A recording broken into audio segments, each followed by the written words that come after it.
Hi everyone. If you watched my last video on the cheap gaming PC build, you might have noticed that the temperatures on the GPU got pretty high quickly during gameplay.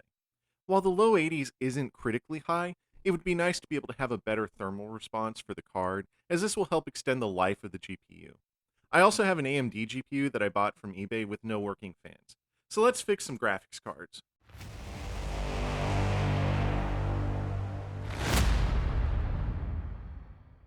Okay, so here's a Sapphire AMD RX 5700 XT I got off eBay last year.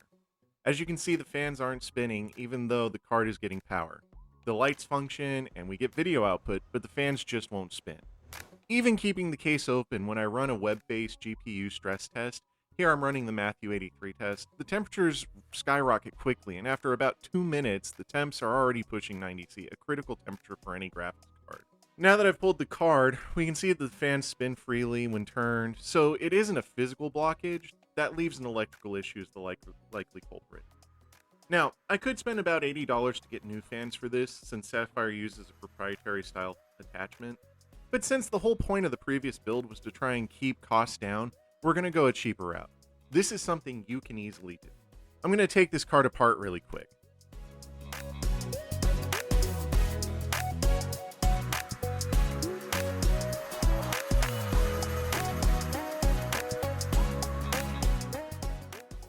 After removing the backplate, you want to make sure to keep the thermal pads on the card. If they're stuck to the backplate, go ahead and take them off and reseat.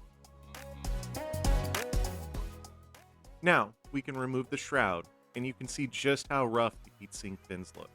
I'm going to go out on a line and say this card was probably used for crypto mining in a not so well climate controlled setting. The problem with this amount of corrosion is that you can't really repair this per se, but we can clean it up as best as possible. Unfortunately, any chemicals that would remove all of the corrosion would eat away the fins quicker.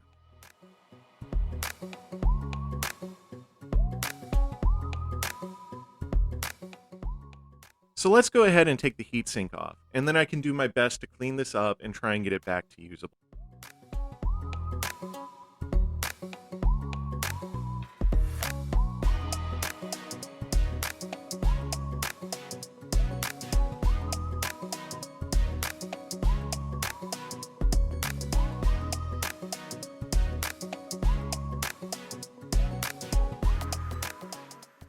Now that it's off, we can remove the old thermal paste, inspect the GPU die and other components.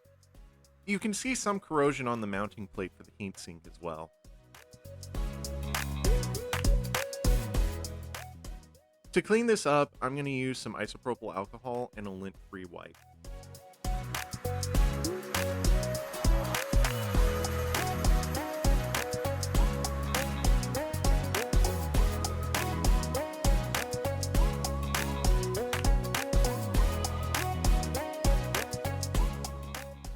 Now, we can take a fresh wipe and try to remove as much of the buildup on the heatsink fins as we can without bending.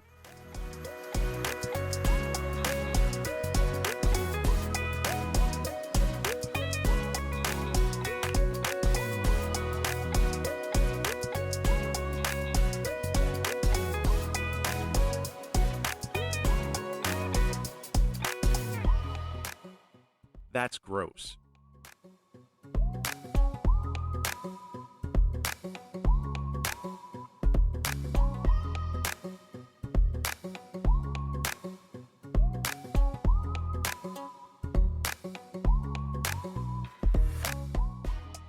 Well, that's about as good as I think I can get it. Now I'll go ahead and put some fresh thermal paste on and reseat the heatsink.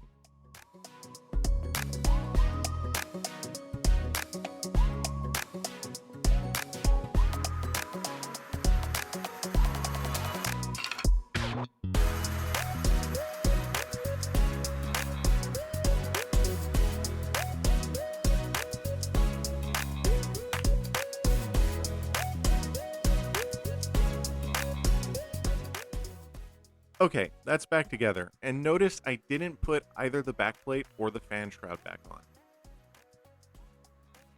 I picked up this graphics card fan set on Amazon for about $15. This mounts in the expansion slot below the GPU and blows air over the heatsink fins. With this one, there will be a little bit of overhang, but it should be fine.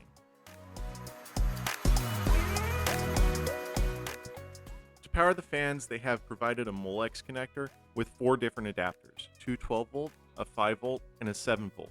The voltage determines how fast the fans spin. However, you can also just directly connect it to one of the system fan pinouts on the motherboard if there's one in reach of the cable.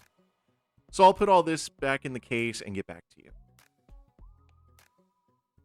Okay, so this is a very tight fit, but both the card and the fans are mounted and the power cable connected.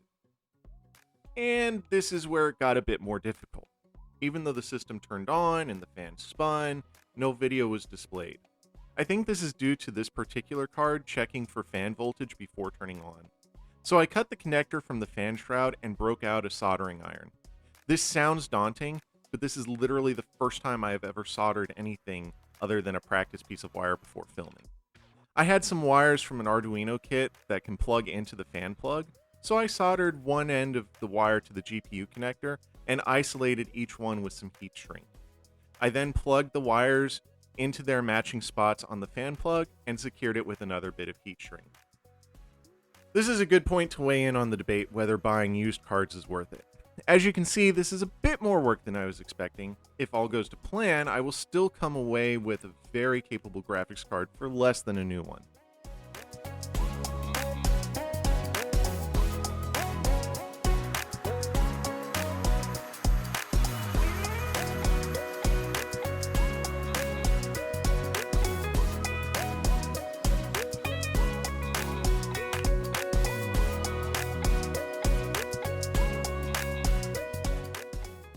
I will say that if you can afford it, buying new is always the safest option, but not everyone has the money to drop on an expensive graphics card. So for those who can't, this is a perfectly viable, and though more work, not difficult way to have a capable graphics card.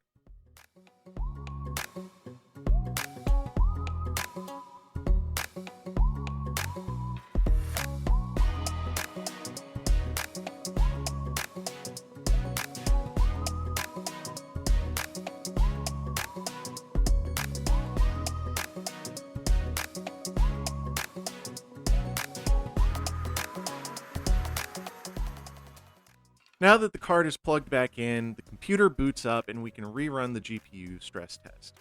And after 2 minutes, we're under 70 degrees. And after 5, the GPU registers 77 degrees. These are much better numbers. So now let's switch over to the RTX 2060 featured in my last video. Now the card functioned well, we just saw it climb to high temperature quickly during gameplay. So I'm going to remove the backplate, shroud, and heatsink.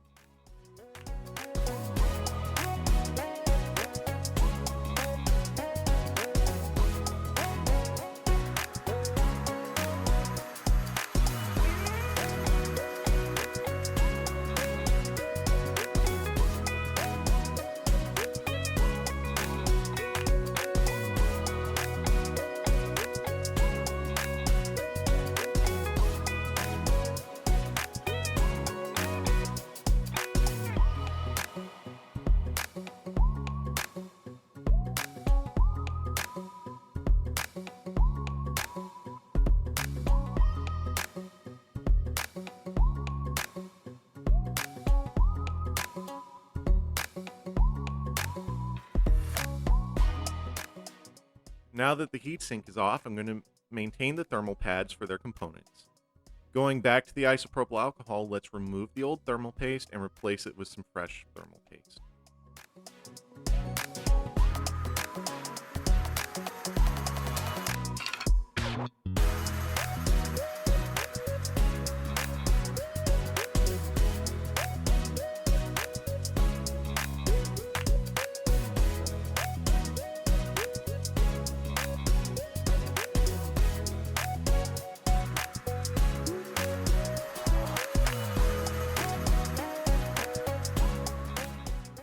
Now, we'll reattach everything, and it's ready to go back into the system.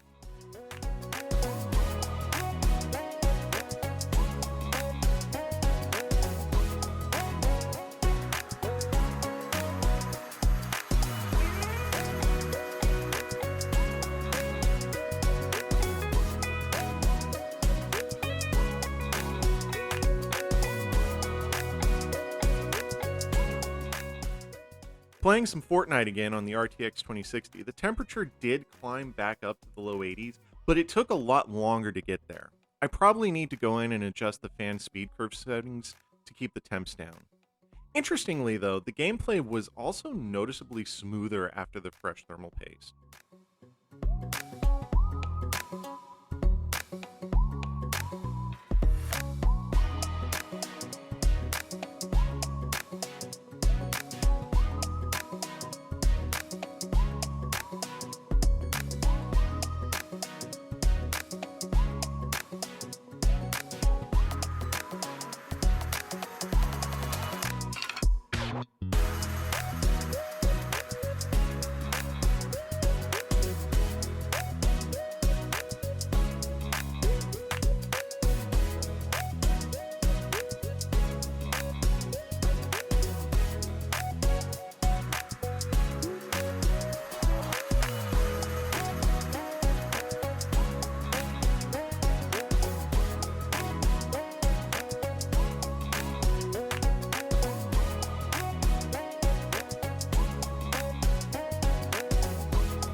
The real surprise came from the RX 5700 XT with that external fan set. The temp stayed below 80 degrees throughout gameplay. The FPS wasn't what I expected from this card, but that's probably due to the fact that crypto miners will often change the BIOS on the GPU to optimize it for mining. I bet that flashing the BIOS to the appropriate one from AMD will clear that up, but that's a topic to cover at a different time. So, should you buy a used graphics card? That's a hard maybe. If it's what you can afford and you're willing to troubleshoot, by all means go for it. There's a huge used card market right now that puts affordable gaming capable cards out there. If you have the money though and want a hassle-free experience, buying new would be your best bet. Just remember, no matter where you fall, there's a solution out there that can allow you to have a perfectly usable system. Check out my previous video to see how I build a game-ready system for under $400. Please don't forget to do the YouTube things on the way out. Hit the like button, subscribe to the channel, and ring the bell so you'll be notified when I post new videos. If you have anything you want to see, or just want to give your thoughts, leave me a comment and let's have a discussion. And I'll see you in the next video.